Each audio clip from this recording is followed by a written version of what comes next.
For most of the 20th century, fashion shows were basically an industry-based affair. They were relatively modest productions that showcased seasonal collections to retail buyers and the fashion media. It was essentially a trade show, an insurance convention, but with a runway and attractive models. But by the 1990s, fashion shows had become a spectacle. They'd evolved into extravagant, high-profile events fueled by publicists, paparazzi, and the public's insatiable fascination for the glamour and luxury that the shows had come to represent. Fashion as entertainment had grown into a mainstream cultural phenomenon. Enter VH1 Fashion Awards, MTV House of Style, and Derek Zoolander.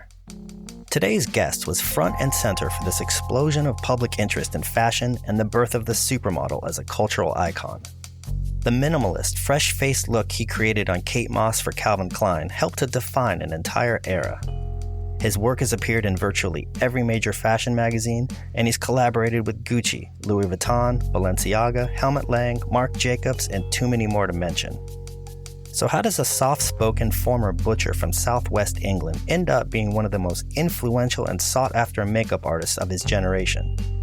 We'll find out as we sit down for a conversation with the man whose artistic vision has influenced runway shows, covers, and red carpets for nearly 3 decades. Today, painter, makeup artist, and social media gourmet, Mr. Dick Page. Dick Page, thanks for sitting down, man. How you doing these days? About the same as everybody else, I expect, ultimate boredom and hysteria. Yeah, I'm always curious how different people are adapting to not being as busy as they normally are. I mean, how have you been doing? Like, I guess my question is, would you consider yourself, are you a workaholic? I mean, you're an extremely sought after guy and you're usually very busy. Is that a product of just being really talented and really sought after, or do you prefer it that way? Not a loaded question at all. Really talented and really sought after. No, I think of myself as fundamentally very lazy. I'm not driven at all. I'm not at all a workaholic. I mean, I've been doing this since God was a boy, so I got that out of my system quite early on, just following everything and doing everything. I try, insofar as it's possible, to try and do new things and work with new people and, keep yourself kind of engaged. But I'm actually all right not doing very much. I find a long time ago I had a teacher and one of my English teachers who said, sitting down and reading a book is not doing anything. I think a lot of people that are on this treadmill of never stopping and always being focused on work, I think sometimes, not always, but it's often a product of them not wanting to address something or not being content, being alone or having quiet moments. I think that's a sign of maturity. Well, it's maturity and or the attendant fact of actual age. Were you always like that? I mean, is it something that's come with age, or? I don't know, because to begin with, when I first started doing this, I didn't know it was a job.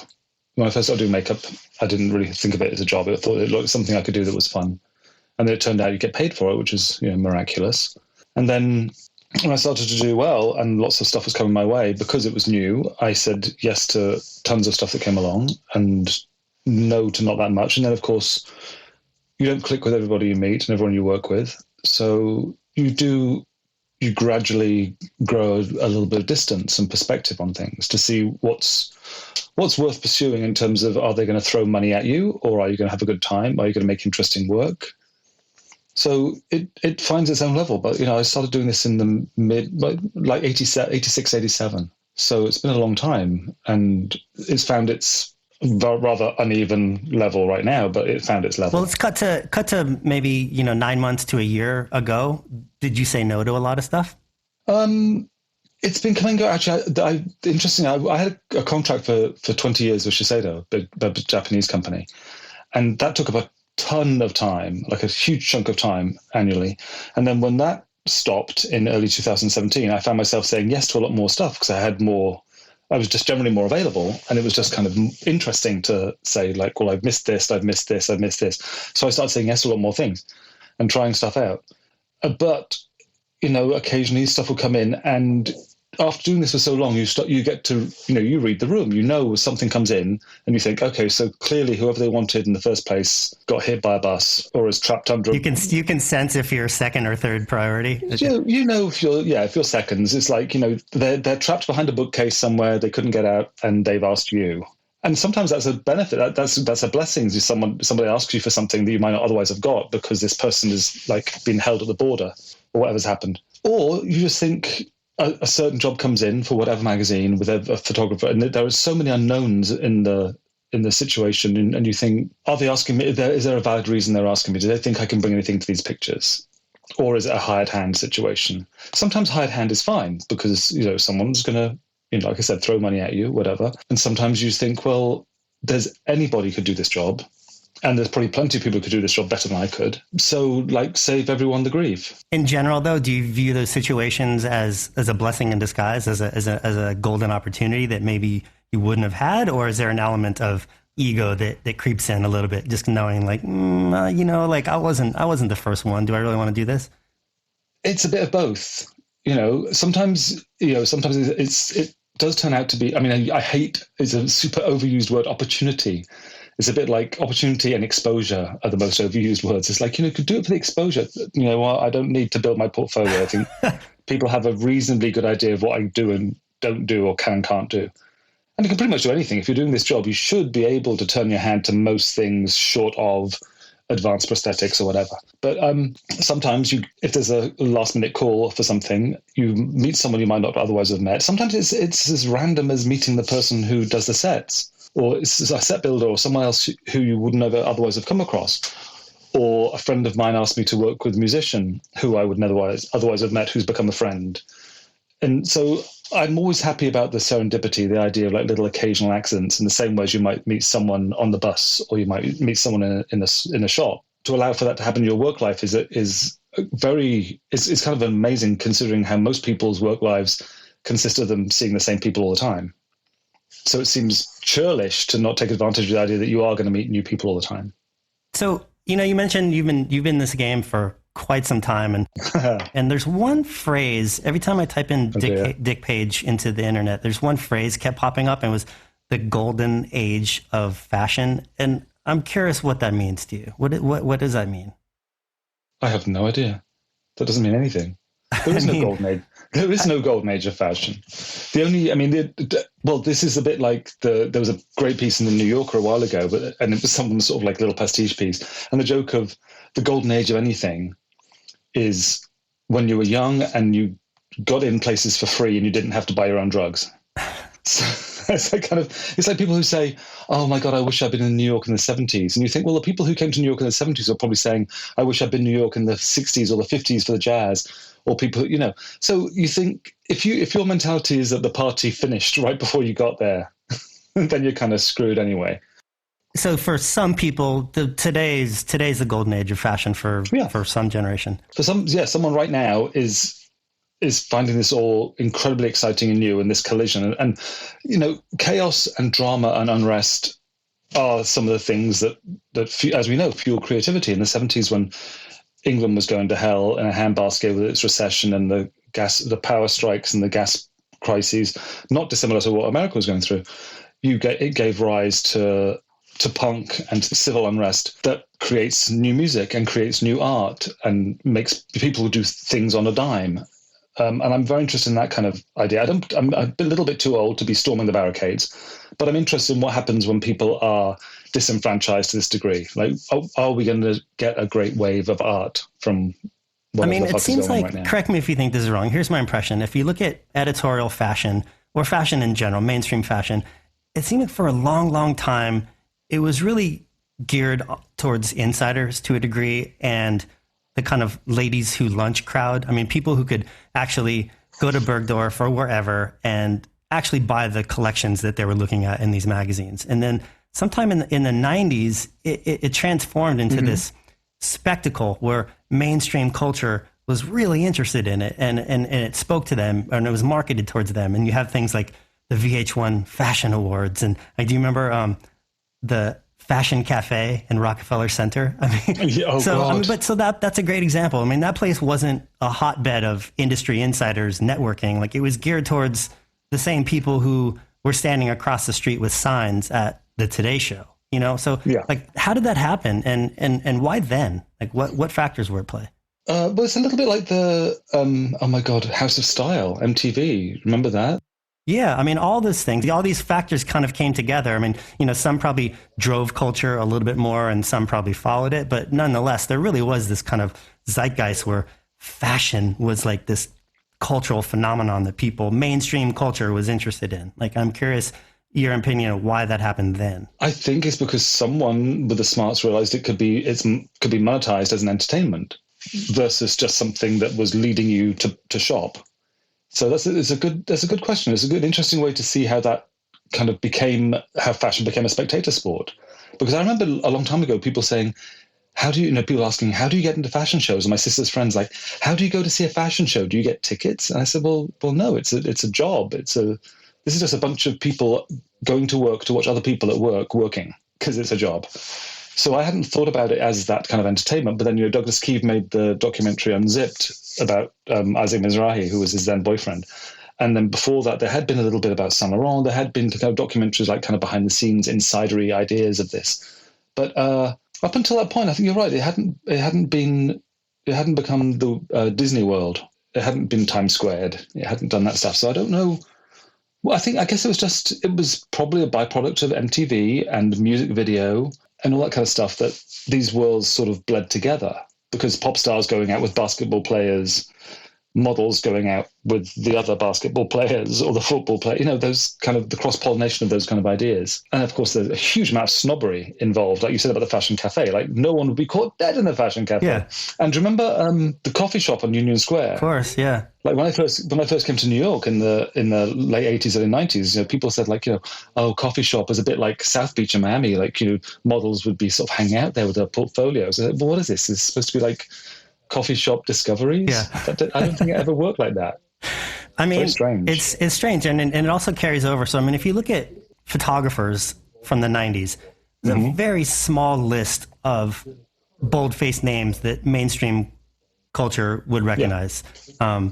Like people outside of the industry, outside of print media, maybe Steven Meisel after the Madonna book, or maybe Annie Leibovitz, Avedon, but it's a very short list. But on the other hand, you have, at least 5 to 10 models, supermodels, that everybody from teenagers to housewives, like they knew their names, with Naomi Campbell and Christy Turlington, Linda Evangelista, of course, Kate Moss. So, you were there with her from the beginning. Like, what was that like, being at the epicenter of this explosion of interest in models and fashion as a pop culture phenomenon? Like, did you have the context at the time to realize what was happening and to appreciate it, or was it just kind of like the normal that you lived through? It was a thing that was, you were very aware when I first started working in England, and I was trying to get my portfolio together. You were really aware of the ubiquity of those girls and Steven Meisel, who was this kind of, basically Italian Vogue was his portfolio. That's how it worked. And you thought, well, does anyone in Italy really read Italian Vogue? It doesn't seem very Italian.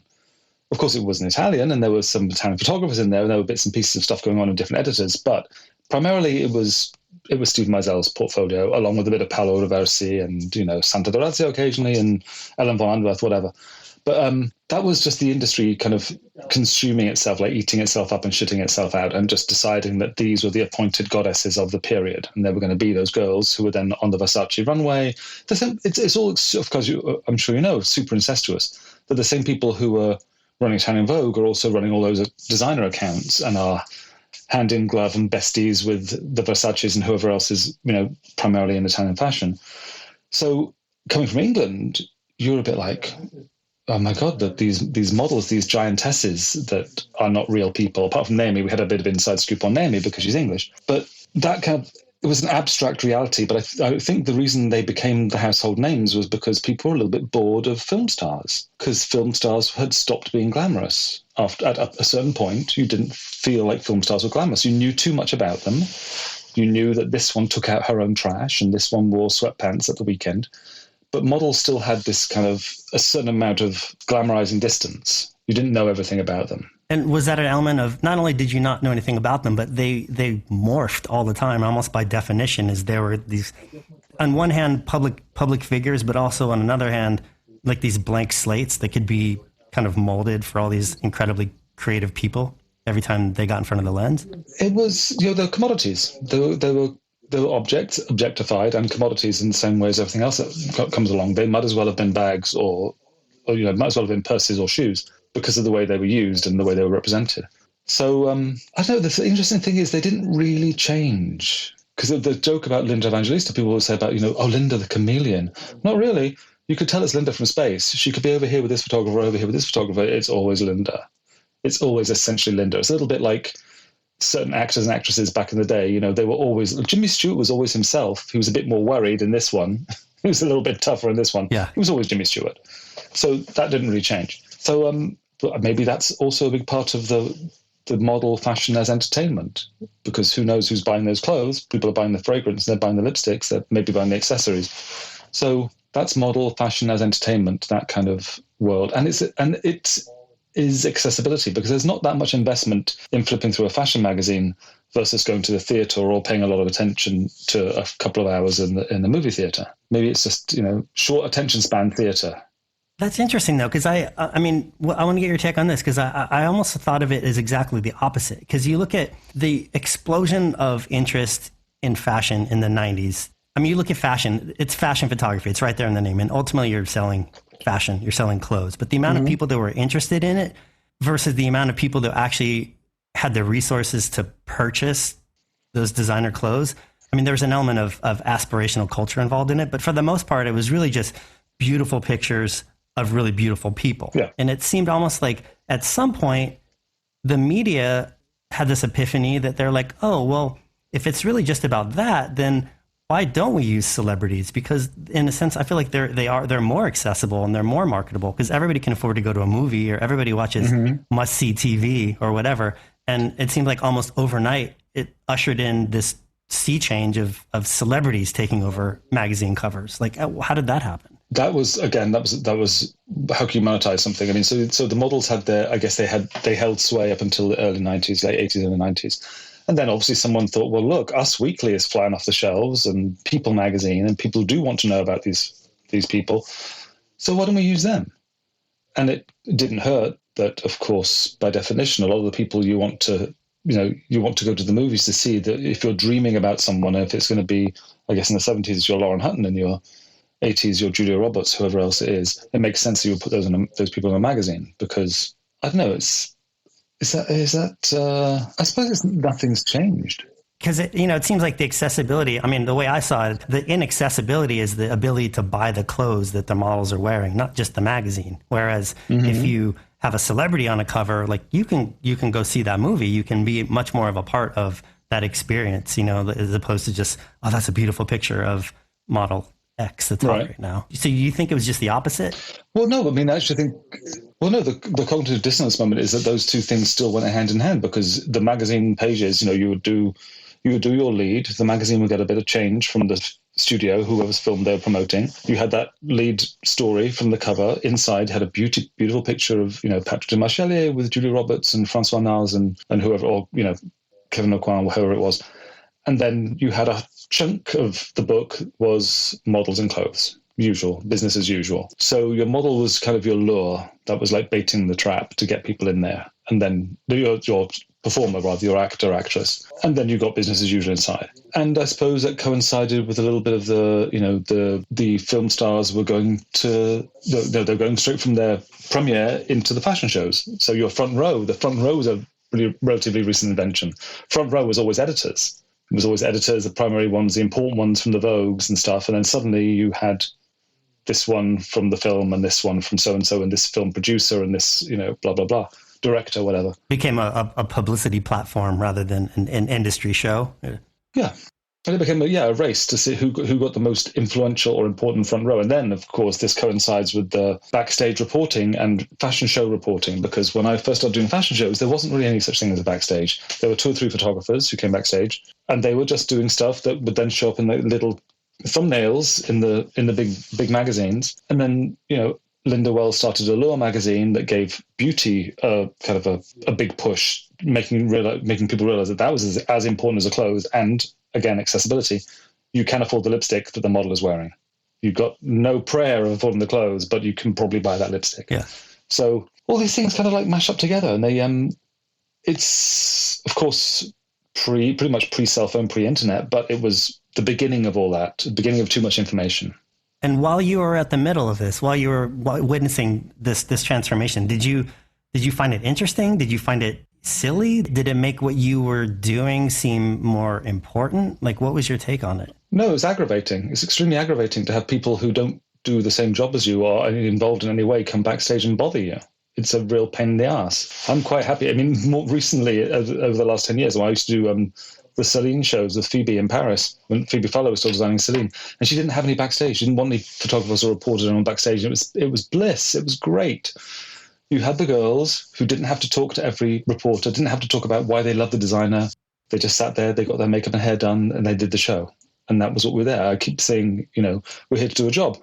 Helmut Lang is a designer I worked with a long time, and Helmut used to call his shows a séance de travail, a work session. And that's maybe part of one of the things I have a problem with is that people don't take the work aspect of things seriously enough.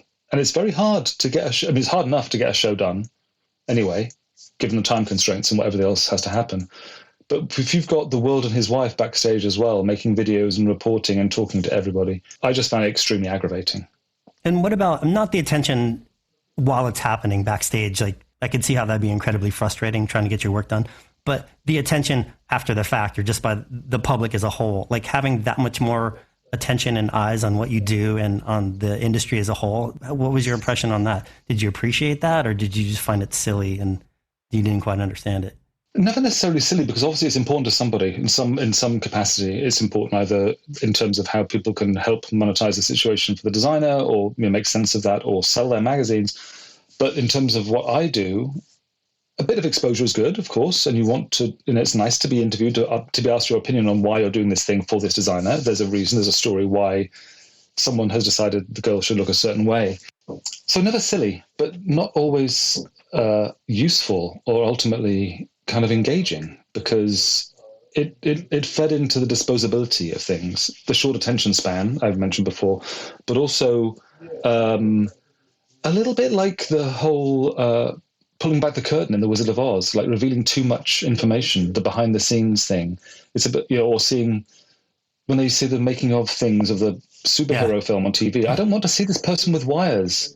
I want to see them flying. I want to believe the flying part. I don't need to see the dirt. I don't see someone scrabbling around on the floor, like trying to make a shoe fit for that moment. I want to believe that, the thing they've come to sell me. When the girl steps out and everything's perfect. Experience the final product as it was intended. Yeah, exactly. So same as the theatre, suspension of disbelief, the willing suspension of disbelief. You go to the theatre, you're in a big dark room with hundreds and hundreds of other people waiting for this thing to happen. Someone's going to come out and pretend to be someone else, and you're going to fall for it because that's why you're there. That's sort of what I want from fashion, whether it's an ugly sweater and a pair of boots, or it's some insane gown extravaganza. I want to be seduced or surprised or excited by what I see. I don't want to know that this person has a cold. Was there a sense of camaraderie between you and the photographers and some of these girls that you guys all came up together in this crazy roller coaster of success and exposure? I mean, did that really create this fraternity? Do you feel like you had a class that you came up with? The people that are part of your class, and you're like, oh yeah, that was our era. That's when we did this or that. Yes, you kind of do, because you got thrown together, and then while people were having their moment, you banded off. You were associated with certain people. You worked with certain photographers. Sometimes that carried over to a designer or to with an editor, or like the girls that you knew. And again, when I started, or when I first started doing a lot of fashion shows, early 90s, there weren't that many people that I knew. I knew Kate because I knew Kate from London. And then I quickly met some other girls that I knew. And Emma Balfour was an Australian girl living in London at the time. So you got to meet these people. There were no cell phones. You saw them at work. You might arrange to meet them for a drink later on. It was like a heightened version of real life, because it was in real life I had at the time. That's all I knew. So you did have that kind of it was more like a traveling circus mentality, really, because you might see these people and have a big scrum in one city, and then you wouldn't see them for a few days, and then suddenly you'd all pop up again in another city. Like on tour. It's almost like you all got shipped over there. Well, exactly. You're on tour, and then you're like, boom, and you hit Paris, and boom, you hit Milan, whatever. I mean, the shows used to be in a different order.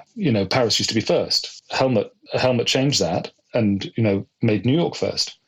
But you're a little club, and then people kind of came and went. For that period of the 90s, probably for me, 92 through 96, 97 was that kind of. It seems like a long time, doesn't it? Who were some of the faces that you would consider like in your class of that era? I mean, obviously Kate. And who else? Do you keep in touch with anybody? I don't really. I mean, you bump into people from time to time. I've seen Amber Valletta a bit, and I used to see. It was Kate and Shalom and Amber, and there was a bunch of other girls who kind of came and went, and Rosemary Ferguson, some of the English girls like Emma, who I mentioned before.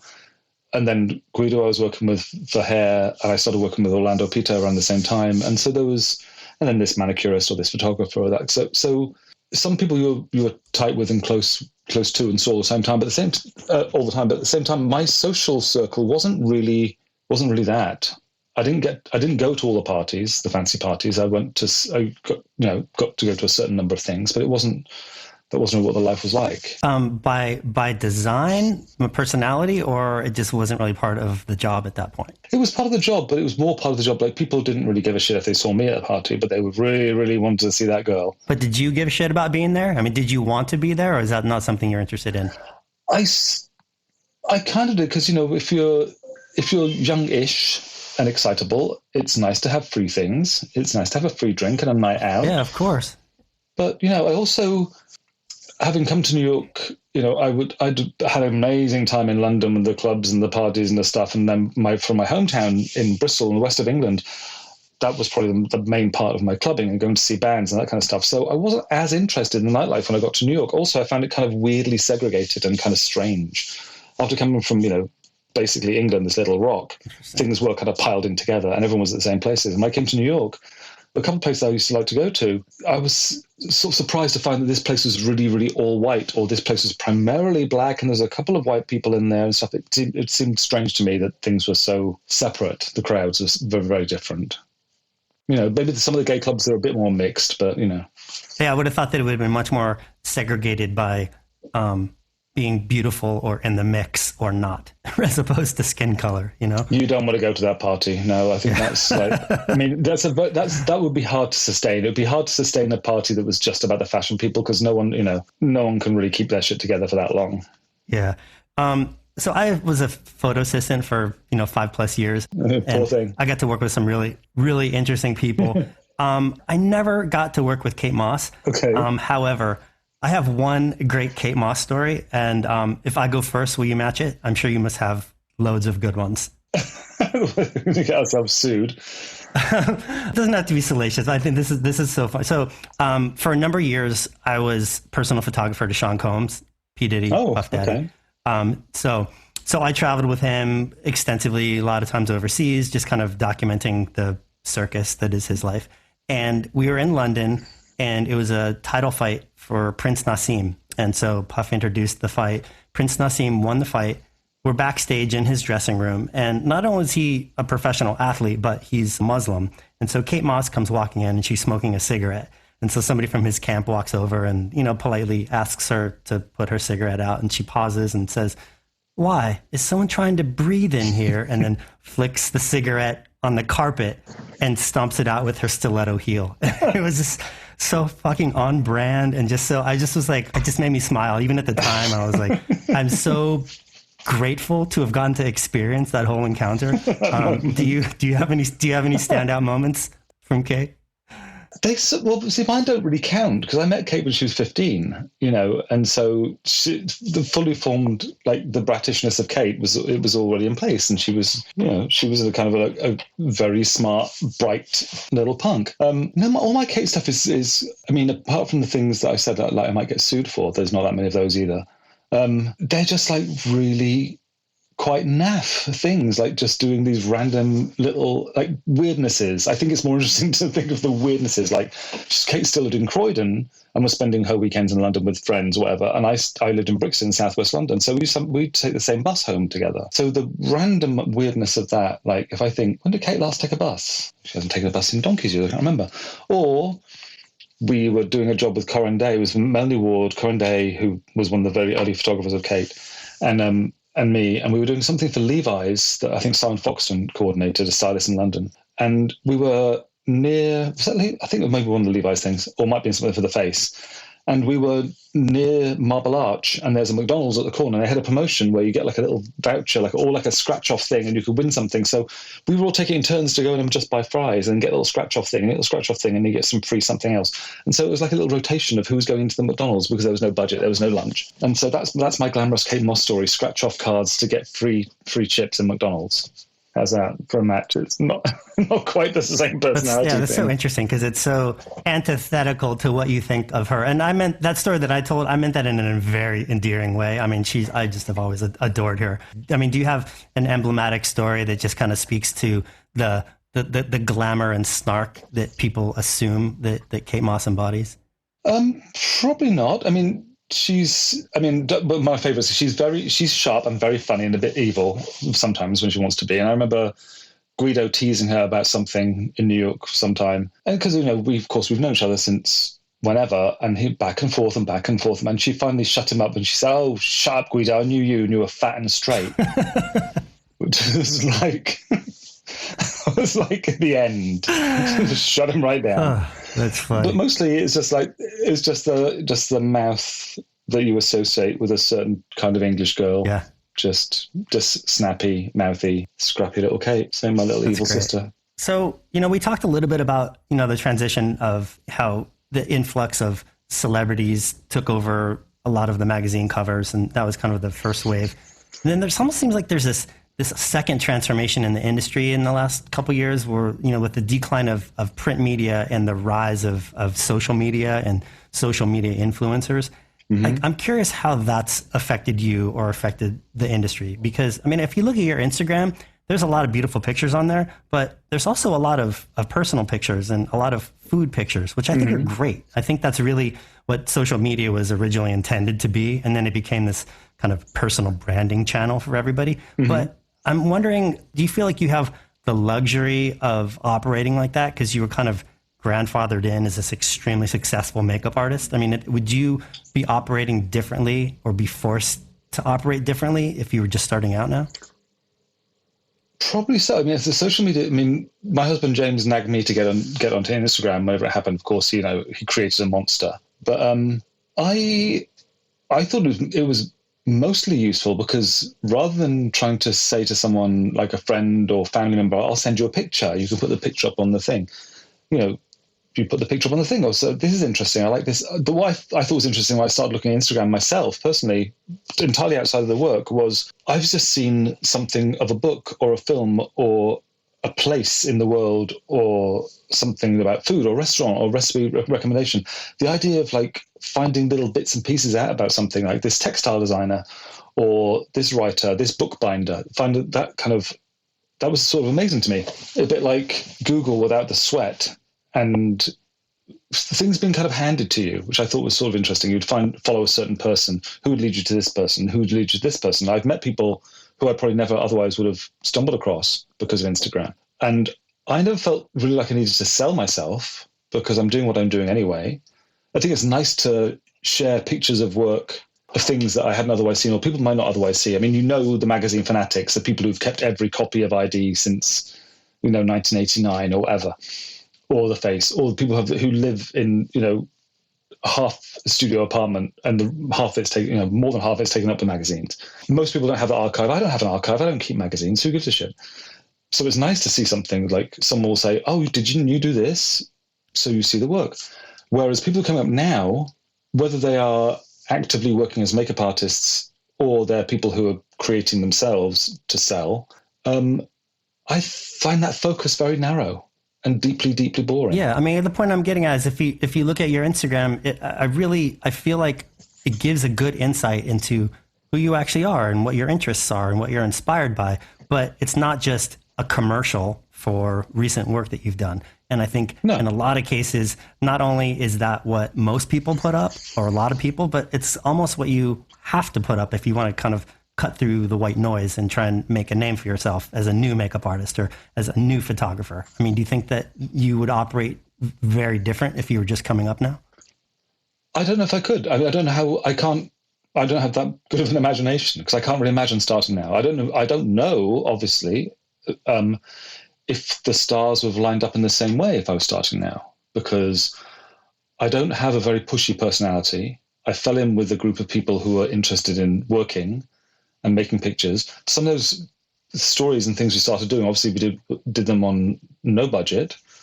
So something that was in the face with Kate and Corin and Melanie, or something with David and Emma, whatever, we would do that over a period of 3 or 4 weeks. It wasn't like you booked a job. It was like, someone's free here, so we can borrow so-and-so's car. We can do this. So-and-so will let us use the studio at the end of the day. It was all kind of pieced and cobbled together. It was like, you made do with what you could. It wasn't an instant thing to book a studio and get a job and get it in the magazine. Some of these things we did on spec, they were just tests. Whereas nowadays, you have to capitalize on the idea of super visibility and the instantaneous appeal of seeing something online. So you do something flashy, you do something that works in a 5-second, 10-second, 15-second burst. You're selling yourself. And that's what I don't know that I would ever actually be able to compete in that way. So if I was starting now, I might be royally fucked. I might not ever have a job. Yeah. I mean, also, those editorial projects that you just talked about, they also existed in the context of an extremely powerful print media, an extreme interest in fashion. And so you may not have made a bunch of money up front or had a huge budget for those projects, but once they were completed and printed and on the stands, like they lived for 30 days and people saw them. There was a lot of reach, But they didn't really, because they didn't have a global reach at the time. You met a couple of fashion fanatics. When I first came to New York to do shows, I did the Calvin Klein show. That was my first proper fashion shows in New York. And someone had to find some assistants for me. I'd never worked as an assistant. I'd never had any assistants. They didn't know me from a hole in the wall. Of the team, there was one person who'd seen stuff I'd done in the face and ID. Those magazines didn't have circulation. You met people like Jimmy Paul, who's a hairdresser, who has an encyclopedic knowledge and understanding and appreciation of fashion, who has seen those things. But for the most part, people were living for American Vogue and for Bazaar and Italian Vogue and the high glamour, that kind of stuff. I could have been anybody. For the most part, I was coming in there quite raw, unknown. So those magazines acquired a kind of an importance later on. When someone said, oh my God, that was Kate when she was 15 or 16. That was early Corinne Day. That was very early Jürgen Teller. But at the time, they did not have any reach because you had to go to the shop and buy the magazine. And if it wasn't available, you didn't get it. So you didn't see it. At what point did that class take over the throne? Or when were they invited or adopted in by the, American Vogues and the Allures and the mainstream big publications? It was pretty much Fabian Baron at Calvin Klein. Polly Hamilton was working as a stylist there at the time, and Carolyn Bissett, who was working with Calvin. Those people who said, this is the way, this is where things are going. They were the people who got Kate in. I think Patrick maybe introduced Fabian maybe Patrick and Fabian introduced Calvin to Kate, got that thing going. And then because me and David and Melanie and Corin had done a lot of work with Kate for those magazines in England at the time, we were invited to come and do stuff. They brought us in to do some of the advertising. So David Sims got quite early Calvin Klein advertising with Kate, maybe 2 seasons after she first started working. But then, of course, there was the grunge and the heroin chic and that scandal of that, and who is this anorectic child and blah, blah, blah, and all the other projections going on. So that sort of opened the door because it was counter to everything that come up. Like we talked before about the big glamour models. Anti-beauty. Kate was invited. Yeah, so Kate was invited to that party a little bit later. But as it turned out, I came in and I went to do the makeup and hair test for Calvin with Kate, put a little bit of lipstick on her nose and her cheeks, put some Vaseline on her eyes, and that was it. That was the look. And Calvin said, "Oh, that's not much." I said, "Well, that's what that's why we're here. That's why we came to New York." So we did it, and that again, fashion thrives on change, and that seemed to flip things on its head for a while. So that ushered in a new era indirectly. Yeah, pretty much a new way. So I want to ask, If that's the case, I want to get your opinion. So in the context of today, where you have so many YouTube makeup artists, and some of them are, I'm sure, very talented, but there's also a lot of heavy-handed amateurs who are really good at marketing, and you see a lot of beige and a lot of contouring and a lot of heavy eyebrows. Like, have they actually changed the perception of what makeup is supposed to look like for mainstream culture? Yeah, they've made it like, if you can paint a house, you can paint your face. It's like... I mean, because Kim Kardashian's not exactly known for a light touch on her look. No. I mean, that's not... I mean, Kim Kardashian works with very good people, and she has people who do know what they're doing. And it's interesting to me because that's sort of a reflection of the very old school I kind of inherited. I came into that world of people like Kevin O'Quan, who had that kind of contour glamour thing down. And that has, of course, returned. We can blame drag queens for the most of it. And there's a lot of people who technically seem very proficient. But the thing I find very weird, supposedly now this democratization and inclusivity of beauty, it's a bit like there's I cite this writer a lot, is Lucy Greeley, who wrote a book called Autobiography of a Face. And in it, she has this great line about realizing that in high school, the girls who are considered beautiful were the ones who are the best at looking like everyone else.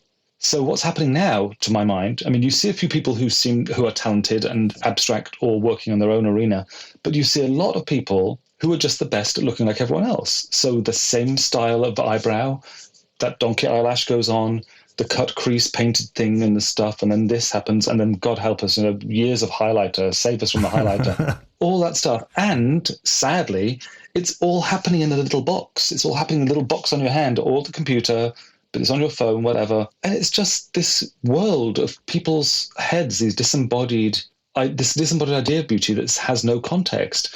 And weirdly prescient of the whole kind of COVID thing, isolation, people having to be, alone or separated from everyone else. I don't think that beauty is that interesting in a box. I'm not really interested in the close-up. During the lockdown, there was this time where no one really had access to glam teams, and you had on-air talent literally doing their own hair and makeup. And it seemed really strange at first, but everybody was kind of in the same boat, and then it just became the new normal. Like, do you think that had any effect on beauty ideals, or is the pendulum always swing back? That's a blip. That's like a little blip on the radar. That doesn't really affect anything, I don't think. Of course, the nature of fashion is that it's going to change. It's going to keep changing. It's going to absorb itself. It's going to do a lot of, I hate the expression, but the virtue signaling right now that's going on of everyone saying, quick, young, new black photographer, preferably trans. Let's get, let's look like we care. Let's start acting like we give a shit. You really don't. But, there's a lot of that going on right now. And I'm sure there's a lot of talented people who are getting a swipe. But there's a good piece in the New York Times about this, talking about how, Vogue, for example, saying like getting this younger new talent in, still sort of appointing itself as kingmaker, as if the recognition of Vogue or the endorsement of Vogue is still as important as it used to be, which I don't think it really is. He said, having just come off a 5-day Vogue job. It doesn't move the needle like it used to. Yeah. No, but there's an awareness of it and the ubiquity of Vogue and the historical sway it's held over fashion and beauty media. What's that been replaced with? The YouTube blogger? Is that the influencer culture? I mean, what's taken that throne instead? Or is it just fractured? It's fractured. I think what's happening right now is the equivalent of space junk colliding. We have space junk. We have this, the established print media, which is dissolving because who's buying magazines? And we have, the YouTube, we have the Instagram, the Twitter, the God help us, the TikTok, or whatever else is going on, the instant gratification of small visuals that people just absorb and spit out because they don't really have any lasting importance. It's lovely to have a book. It's lovely to see something beautifully printed. There's less and less of it. But I think what's interesting is that people aren't going to authorities or experts so much anymore, because why should they? If the expert is the person who's going to tell you you're doing this wrong, and this is how you should, or this is how you shouldn't, the do's and don'ts. I'm not just blowing my own horn, as long as I've been doing makeup, I've hated this idea of the do's and the don'ts of beauty, the ins and the outs. And now it's this and not that. And now it's this and not that. Who fucking cares? You can wash your face. It's coming off. It's not a pair of shoes. It's not a purse. It's, there is no, until you start like cutting your face or injecting shit, there's no great permanent investment in the idea of beauty. It is a face that is washable, so you can do it all again. And you can do it all again exactly the same, or you can do it all again very, very differently. So you're not going to some iconic figure who's saying, you're handing down the 10 commandments of beauty that you will look this way. It's happened because enough of the YouTubers and the bloggers and the influencers have decided that this is still a thing. This contour, the brow, the lash, the gloss, the lip, the highlight is the thing. There's enough consensus that seems to be the way beauty works right now. But on one hand, it's good that it's not this kind of fixed idea of seasonal change and makeup being dictated by the magazines. On the other hand, what's replacing it isn't that interesting. I mean, you talk about being fractured. Instead of there being, the 10 commandments of beauty, there's the 10,000 commandments of beauty, depending on who you pay attention to. And then coupled with the fact that you don't need authorities to tell you how to do anything anymore because you have YouTube. You could do open heart surgery on YouTube. Yes. I'm going to put a new roof on my house. Design a centrifuge. So like everyone's an authority now. Yeah, exactly. So, I mean, in a sense, that's very freeing because why not? Why the hell not just go and do that thing? But on the other hand, it sort of harks back to what I talked about a little while ago, the idea of there being no mystery or we have no patience for the idea of things anymore because there is no mystery. There's nothing behind it. It's entirely instant product. It's just not that interesting. Well, let me switch gears for a second. I'm curious your difference in approach working with a model versus a really famous actress or celebrity. On one hand, in terms of the makeup itself, like it would seem that the model would be a little bit more of a blank canvas as opposed to a very famous actress who's probably going to come to the table with a little bit more of an established look or identity. But also just physically dealing with them. I mean, taking pictures is a pretty intimate endeavor, but I mean, doing makeup, you're literally touching someone's face for hours at a time. It's extremely intimate. Like, how do you navigate the personalities and the egos of dealing with an actress as opposed to a model? Well, obviously, I've worked with a lot of actors and actresses, and it's not my preferred job. It's not my favorite thing. I've never been associated with a certain actor or actress for a period of time, but I've worked with a few people a few times repeatedly with different photographers or whatever. It's so dependent on the photographer and the context, depending on who you're working with. If you're working with, say, Inez and Vanud for V Magazine, or so-and-so or Jürgen Teller for W, or whoever it is, they, just by the fact of agreeing to work in that context, those people are meeting you somewhere. They've opted in for a certain degree of creativity. Yeah. They know what they're in for. They know what they're in for because they know it's not the same attitude as they would have going in for a Patrick de Marchelier shoot or something, for example, from back in the day, for whatever. Or even an Annie Leibovitz shoot. It's not quite the same as that, or a Mara Testino, because what happened, further to what you were saying earlier on, is that a lot of the actors and actresses want to be more in the fashion arena of things. So they're no longer just glorified portrait sessions, which is what they always used to be.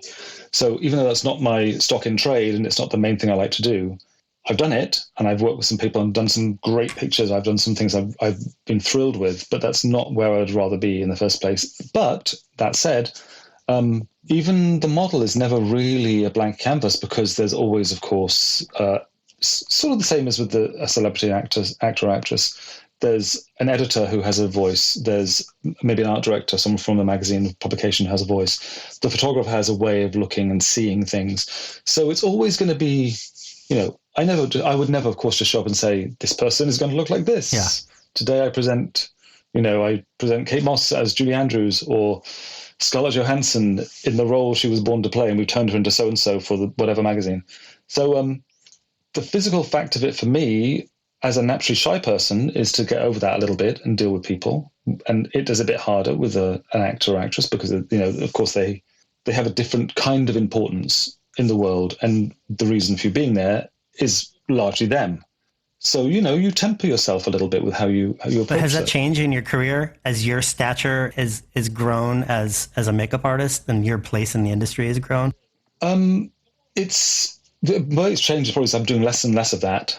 I'm not as engaged, and it's not the kind of the work I want to do. But I don't know how it's changed. I mean, it's a kind of weird now that we've had this kind of like this flatlined year. It's sort of almost like, I feel like it's kind of a Ishiguro novel. Like, can't quite remember our old lives, like who we're becoming and where we've been, because those things seem so much like ancient history. I don't really know. That's okay. We'll switch gears to something that hopefully you'll find inspiring.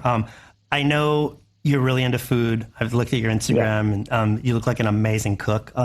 Well, what have you been into lately? What do you like cooking?